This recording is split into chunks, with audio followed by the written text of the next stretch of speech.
Hello and welcome to the एटो magic channel. दुनिया के लिए रूस यूक्रेन युद्ध के भयावह परिणाम नजर आने लगे हैं। मंगलवार 21 फरवरी 2023 को रशियन प्रेसिडेंट व्लादिमीर पुतिन ने परमाणु हथियारों पर नियंत्रण के लिए अमेरिका के साथ बची इकलौती परमाणु संधि न्यू स्टार्ट ट्रीटी को निलंबित कर दिया है। एक संबोधन में राष्ट्र के नाम एक संबोधन में उन्होंने कहा कि रशिया फिलहाल न्यू स्टार्ट ट्रीटी से खुद को निलंबित कर रहा है। साथ में उन्होंने ये भी कहा कि अमेरिका हमें हरा नहीं पाएगा।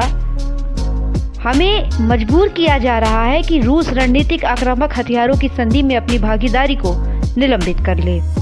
हम मजबूरन ये कदम उठा रहे हैं। उन्होंने साथ में स्पष्ट ये भी कहा कि वो फिलहाल पूरी तरह से अलग नहीं कर रहे हैं अपने आप को, लेकिन अगर अमेरिका परमाणु हथियारों का परीक्षण करेगा तो रशिया भी करेगा। क्या है ये न्यू स्टार्ट ट्रीटी? देखिए, न्यू स्टार्ट संधि, जिसका पूरा नाम new strategic arm reduction treaty है, ये संधि वर्ष 2010 में यूएसए और रूस के बीच हस्ताक्षरित हुई और 2011 से लागू है। ये संधि एकमात्र परमाणु संधि है इन दोनों देशों की, जिससे अभी रूस ने खुद को निलंबित कर लिया है।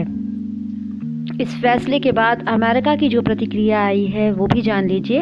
अमेरिकी विदेश मंत्री एंथनी ब्लिंकन ने इस फैसले को काफ़ी गैर जिम्मेदाराना और दुर्भाग्यपूर्ण बताया है। न्यू स्टार्ट ट्रीटी के प्रावधान यानी प्रोविजंस क्या हैं? देखिए, इस संधि के अंतर्गत दोनों देश 1550 से ज़्यादा रणनीतिक नाभिकीय वॉरहेड्स तैनात नहीं करेंगे। रणनीतिक नाभिकीय वॉरहेड्स यानी स्ट्रेटेजिक न्यूक्लियर वॉरहेड्स, ये वो वेपन्स होते हैं जो बहुत दूर तक वार करते हैं, जैसे सिटीज़ में, कस्बों में, आबादी वाले इलाकों में, जैसे इंटरकॉन्टिनेंटल बैलिस्टिक मिसाइल्स।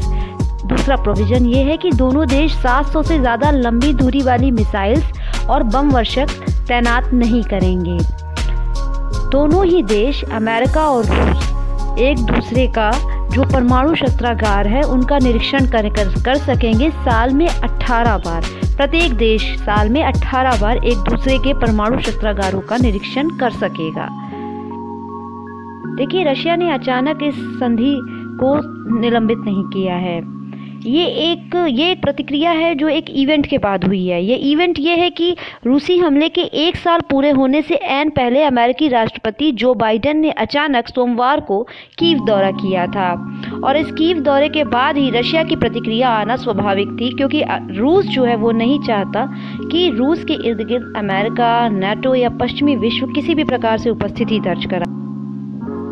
बाइडेन ने जेलेंस्की को और भरोसा दिलाया कि अमेरिका यूक्रेन के लोग के साथ खड़ा है।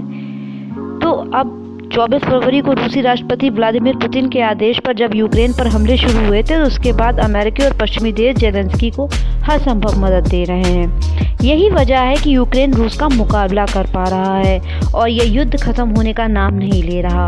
लेकिन ये बात रशियन प्रेसिडेंट व्लादिमीर पुतिन को पसंद नहीं आ रही है।